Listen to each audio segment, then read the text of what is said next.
السلام علیکم، میں ہوں ذیشان اظہر۔ دنیا میں سب سے زیادہ تکلیف دہ احساس وہ نہیں ہے جب آپ کسی کو کھو دیتے ہیں، بلکہ وہ ہے جب آپ کسی ایسے انسان کے پیچھے بھاگتے ہیں جو آپ کا ہے ہی نہیں۔ آپ اپنی پوری زندگی، اپنی خوشیاں اور اپنی دعائیں ایک ایسے شخص کے نام کر دیتے ہیں جسے آپ کے ہونے یا نہ ہونے سے کوئی فرق نہیں پڑتا۔ آج ہم بات کریں گے یک طرفہ محبت پر۔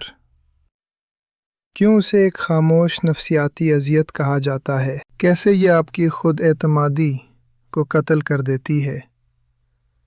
اور اسلام ہمیں اس بیکار کی تمنا سے نکلنے کا کیا راستہ دکھاتا ہے؟ آئیے اس ادھوری کہانی کا سچ جانتے ہیں۔ نفسیات کہتی ہے کہ یک طرفہ محبت کرنے والا شخص اکثر سیلف ریجیکشن کا شکار ہوتا ہے۔ جب آپ کسی کو بار بار اپنی طرف متوجہ کرنے کی کوشش کرتے ہیں اور وہاں سے خاموشی یا لا تلقی ملتی ہے، تو آپ کا لاشعور آپ کو یہ پیغام دیتا ہے کہ تم اس قابل ہی نہیں کہ کوئی تمہیں پسند کرے۔ آپ اپنی خوبصورتی، اپنی صلاحیتوں اور اپنی پوری شخصیت کو اس ایک انسان کی ہاں یا نہ سے تولنے لگتے ہیں۔ یہ نفسیاتی قید آپ کو احساس کمتری میں دھکیل دیتی ہے۔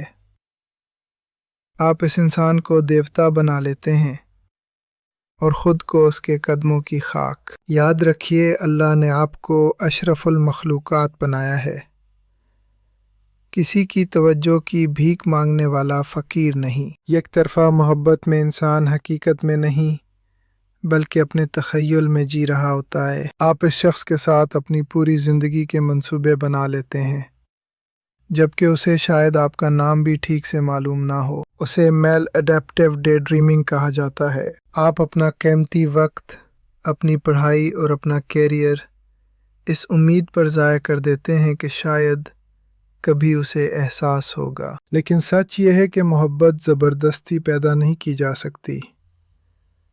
جو دل آپ کے لیے نہیں دھڑکتا، اسے آپ اپنی آہوں اور آنسوؤں سے مجبور نہیں کر سکتے۔ یہ وقت کی وہ بربادی ہے جس کا حساب آپ کو قیامت کے دن اپنی جوانی کے حوالے سے دینا ہوگا۔ اسلام ہمیں سکھاتا ہے کہ دلوں کا سکون اللہ کے ذکر میں ہے۔ جب ہم اللہ کی جگہ کسی انسان کو اپنے دل کا مرکز بنا لیتے ہیں تو اللہ ہمیں اسی انسان کے ہاتھوں ذلیل کروا دیتا ہے تاکہ ہم واپس اس کی طرف لوٹیں۔ یک طرفہ محبت دراصل ایک بت پرستی کی قسم ہے، جہاں آپ نے اپنی خوشیوں کی چابی ایک فانی انسان کو دے دی ہے۔ حضرت علی کا قول ہے کہ میں نے اپنے ارادوں کے ٹوٹنے سے اپنے رب کو پہچانا۔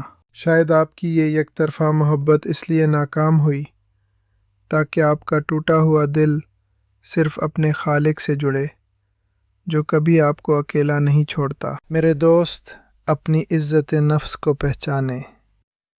جو آپ کی قدر نہیں کرتا اس کے پیچھے بھاگنا بند کریں۔ اپنے دل کے دروازے اس کے لیے بند کریں تاکہ وہ اللہ کی رحمت کے لیے کھل سکیں۔ اپنے آپ سے محبت کرنا سیکھیں اور اپنی توانائی کو اپنے مقصد پر لگائیں۔ ماشاءاللہ، لڑکا اور لڑکی کی محبت کی یہ سیریز آج مکمل ہوئی۔ آپ کو ان 5 ویڈیوز میں سے کون سی سب سے زیادہ پسند آئی؟ کمنٹس میں ضرور بتائیں۔ اگلی بار ہم ایک نئے اور دھماکہ خیز موضوع کے ساتھ ملیں گے۔ میں ہوں ذیشان اظہر۔ اللہ حافظ۔